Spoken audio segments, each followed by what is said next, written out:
Occasion ఏదైనా location ఎక్కడైనా తెలుగువారి వేడుక అంటే ఆలివ్ మిఠాయి ఉండాల్సిందే. వి హావ్ సీన్ 150 ఫిలిమ్స్ దాదాపు అయిపోయినాయి. దాదాపు 200 200 ఇప్పుడు దాదాపు 200. దాదాపు. నేను అడిగేది ఎప్పుడంటే ఒక 160 ఫిలిమ్స్ దాదాపు అయిపోయిన సందర్భంలో జగత్ బాబు పని అయిపోయింది అని జనం అనుకోలేదు, దర్శక నిర్మాతలు అనుకోలేదు. అని అనుకున్నారు. ఎక్కువగా ముందు అనుకున్నది జగత్ బాబే. జగత్ బాబే ముందు అనుకొని ఆయన తొందరపడి నిర్ణయం తీసుకుని విలన్ క్యారెక్టర్స్ వైపు టర్న్ అయ్యారు అనేటువంటి అభిప్రాయం ఒకటి ఉంది. లేదు లేదు అది 100% మార్కెట్ తెలుసు కదా మనకి, బిజినెస్ అవుతుందా లేదా, ప్రొడ్యూసర్ ఎంత ఇబ్బంది పడుతున్నాడు అనే క్లారిటీ మనకు ఉంటుంది. సో అది నిర్ణయం అనేది బెస్ట్ నిర్ణయం, అందులో డౌట్ లేదు. అంటే ఇది ఎవరి పాయింట్ ఆఫ్ వ్యూలో చెప్తున్నాను? నేను అడుగుతున్నాను, యాజ్ ఏ జర్నలిస్ట్గా మేము చూశాను ఎంతో మంది హీరోలు 10-12 రో ఆఫ్ ఫ్లాప్స్ ఇచ్చిన తర్వాత కూడాను మళ్ళీ హీరోలుగా టర్న్ అయినట్టు సందర్భాలు ఉన్నాయి. ఈవెన్ ఇప్పటికీ కూడా చాలామంది హీరోలు రో ఆఫ్ ఫ్లాప్స్ ఇస్తున్నా సరే ఐఎమ్ స్టిల్ ద హీరో అని చెప్పి కంటిన్యూ అవుతున్న వాళ్ళు ఉన్నారు. కానీ మీకు అంత బ్యాడ్ సిచ్యువేషన్ రాలా. ఓకే, కొన్ని సినిమాలు ఫెయిల్ అయినాయి, కొన్ని బ్యాడ్ రిజల్ట్ ఇచ్చినాయి, అది కెరీర్లో ఒక చిన్న ఇదైనటువంటి పాయింటే తప్ప అంత డిసిషన్ తీసుకోవాల్సినంత పరిస్థితి కాదు. కానీ మీరు తొందరపడి డిసిషన్ తీసుకొని విలన్ క్యారెక్టర్స్గా టర్న్ అయ్యారనేటువంటిది మీ పట్ల అభిమానం ఉన్న వాళ్ళు కావచ్చు, లేకపోతే అనలిస్టులు కావటువంటిది. Well and good, I take that as a compliment. But ఇక్కడ ఏంటంటే I would say there are 2-3 layers in this. నువ్వు చెప్పింది కరెక్టే, చాలా ఫ్లాపులు తర్వాత రామారావు నాగేశ్వరరావు ఎన్నో ఫ్లాపులు చూసి ఇంట్లో కూర్చున్న రోజులు ఉన్నాయి, వాళ్ళకే ఉన్నాయి, అందరికీ ఉంటాయి. ప్రతి మనిషికి ఉంటుంది, సినిమా యాక్టర్లకి కాదు. అప్ డౌన్ అనేది, రాత్రి పగలు అనేది, అబద్ధం నిజం అనేది, ఇవన్నీ తెలుపు నలుపు అనేది అందరికీ ఉంటుంది, అందరి లైఫ్లోనే ఉంటుంది. బట్ ఇక్కడ ఏంటంటే I think there are 2 levels of becoming a hero. One is going to the టాప్కి వెళ్ళిపోయాడు అన్న తర్వాత ఎన్ని ఫ్లాప్లు అయినా తట్టుకుంటారు, పీపుల్ విల్ వెయిట్. దాదాపు let's say 35 marks 70 marks 100 marks లాగా డిస్టింక్షన్, 100 మార్క్స్ 100% లాగా. 100%కి వెళ్ళిన వాళ్ళు 70%లో డిస్టింక్షన్లో ఉన్న వాళ్ళు ఎప్పుడు కింద పడరు, వాళ్ళు ఎప్పుడు హీరోలుగానే ఉంటారు, వాళ్ళు మళ్ళీ వెనక్కి వస్తారు. నేను 35%లోనే ఉన్నా, 35 to 50%లో. సో నేను పడే ఛాన్సెస్ ఎక్కువ ఉంటాయి, ఒకటి. రెండోటి, నేను హీరోని, బయట ప్రపంచం ఏమనుకున్నా నేను హీరోని అనుకునేవాళ్ళు మూర్ఖులు. బయట అనలైజ్ చేసుకోవాలి సిచ్యువేషన్, నా మార్కెట్ ఏంటి, నేనేంటి, నా లైఫ్ ఏంటి అనేది ఒక అనాలిసిస్ అనేది ఒకటి ఉంటుంది. నేను హీరోని ఇంట్లో కూర్చునేవాడు హీరో ఎట్ అవుతాడు, ఆడనుకుంటున్నాడు, అతను చూసుకుని నేను హీరోని. జనం అనాలి, బయర్స్ అనాలి, ప్రొడ్యూసర్స్ అనాలి, మూడోది నిర్మాత అనాలి, లేకపోతే ఎందుకు వస్తుంది మనకి సినిమా రాదు కదా.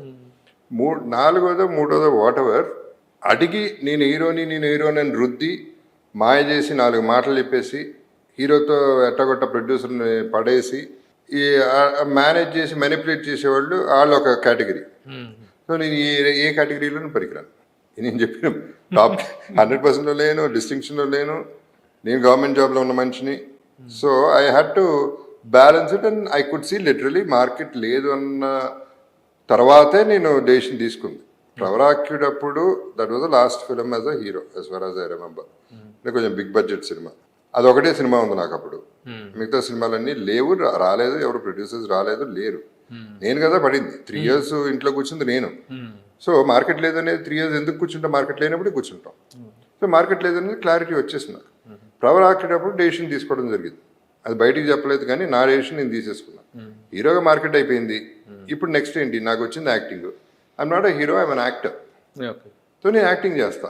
ఏదైతే ఏంటి ట్యాగ్, హీరో అనే ట్యాగ్ పక్కన పడి ఆ ట్యాగ్ తీసేసేపాటికి నాకు ఫ్రీడమ్ వచ్చింది, ఏదైనా చేయగలను నేను. పైగా ఒట్టి విలన్ అని రాంగ్ నోషన్లో ఉండదు. I'm doing characters. I'm an actor, I'm not a hero, I'm not a villain, I'm an actor. సరే, ఆ టర్నింగ్ అనేటువంటిది మాత్రం జరిగింది విలన్ క్యారెక్టర్స్ ద్వారా. దట్ ఇస్ విలన్ క్యారెక్టర్స్ ద్వారా ఒక విగ్రస్ ఇదిలాగా వచ్చింది. రావటం కూడా లెజెండ్ అనే గొప్ప సినిమా అంటే క్యారెక్టరైజేషన్, గొప్ప క్యారెక్టరైజేషన్. నాది solid characterisation. I would say more than Balayya గారిది. బాలయ్య బాబుది ఆయన ఎన్నో చేస్తున్నారు, ఆయన సూపర్ హీరో, ఆయనే ఓకే. బట్ ఒక విలన్ గా, ఒక మంచి విలన్, సూపర్ విలన్ వచ్చాడు ఒకడు అనేది గుర్తింపు దాంట్లో వచ్చింది, నాకు సాలిడ్గా వచ్చింది. అంటే మన సినిమాలో విలన్ అంటే విలన్ లాగా ఉంటాడు, రెగ్యులర్ కమర్షియల్ విలన్.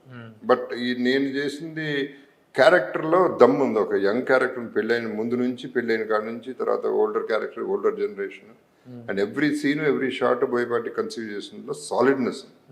ఆ సాలిడ్నెస్ బాగా హెల్ప్ అయింది నాకు కెరియర్. తెలివైన నిర్ణయంగా భావించుకోవాలా, విశ్లేషించుకుంటే ఇది ఒక తిరోగమనం అనుకోవాలా? మామూలుగా మాట్లాడు. తిరోగమనం అంటే బ్యాక్ ఫుట్టింగ్ బాబు. ఓకే, బ్యాక్ ఫుట్టింగ్, వెనకబడిపోవటం, లేకపోతే రివర్స్ నిర్ణయం. దీనికి కరెక్ట్ తెలుగు ఏం చెప్పాలి లేదు, అర్థమైంది అనేటువంటి ఫీలింగ్ కలగలేదా? లేదు, ఇప్పుడు డెసిషన్ అయితే 100% రైట్ డెసిషన్. ఎందుకంటే నంబర్ 1 నాకు బర్డెన్ లేదు, హీరోగా బర్డెన్ ఉంది, నేను మొయ్యాలి. ఇప్పుడు నేను మొయ్య అవసరం లేదు, I'm just one of the pillars of the film. రెండోది, అది లేనప్పుడు ఫ్రీ యాక్టింగ్ వస్తుంది. మూడోది, I'm acting with so many big heroes, real stars, real directors, huge directors. హీరోగా నేను చేయలేను, నన్ను హీరోగా పెట్టుకోరాళ్ళు. అటువంటి వాళ్ళతో పనిచేస్తున్నాను, అన్ని లాంగ్వేజ్ లో పనిచేస్తున్నాను, అన్ని దేశాలు తిరుగుతున్నాను.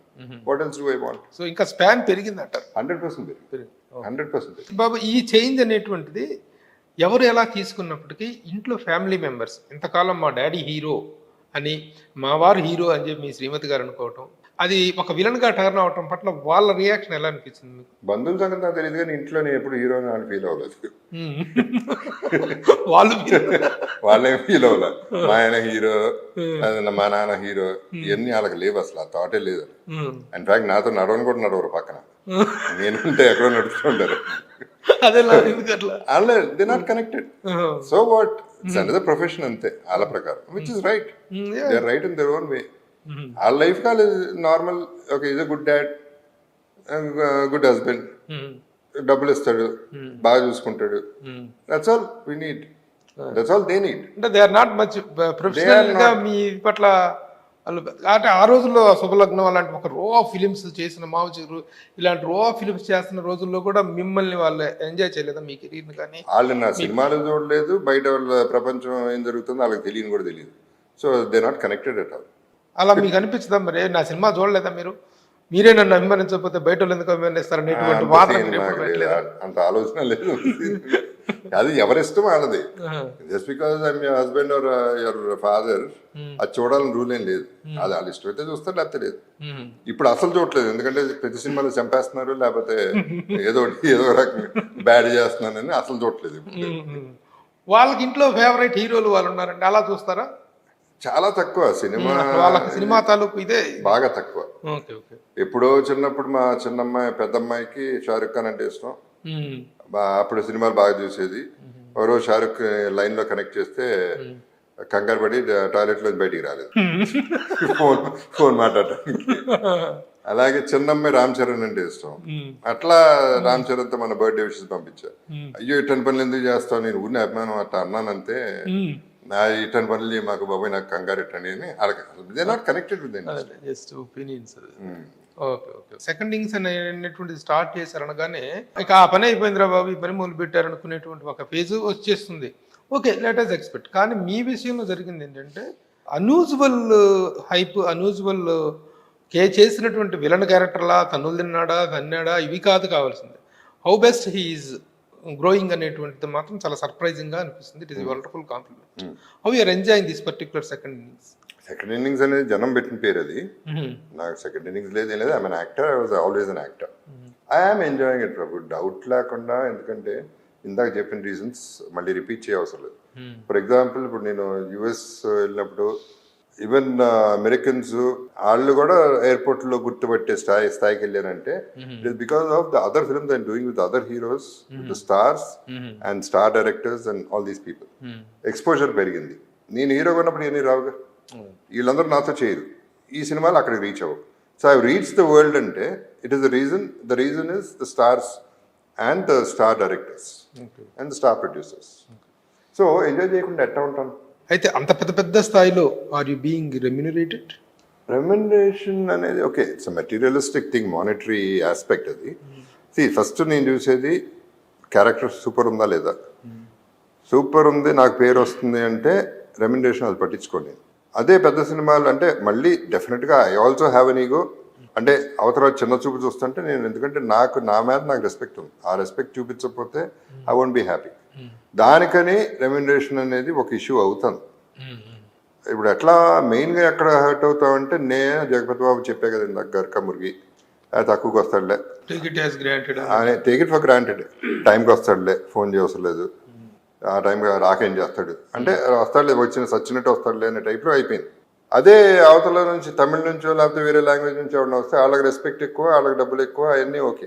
ఒక సినిమాలో అయితే నన్ను తీసేసి ఇంకోళ్ళు పెట్టి వాళ్ళకి నా రెమ్యునరేషన్ హ్యాగిల్ తగ్గించి పెట్టుకుని నన్ను తీసేసి ఇంకో ఆర్టిస్ట్ ఏదో ఒక రీజన్ తోట అయింది, అతనికి ఎక్కువ ఇచ్చి మళ్ళీ పెట్టుకుని అతనితోనే పడ్డారు కింద మీద.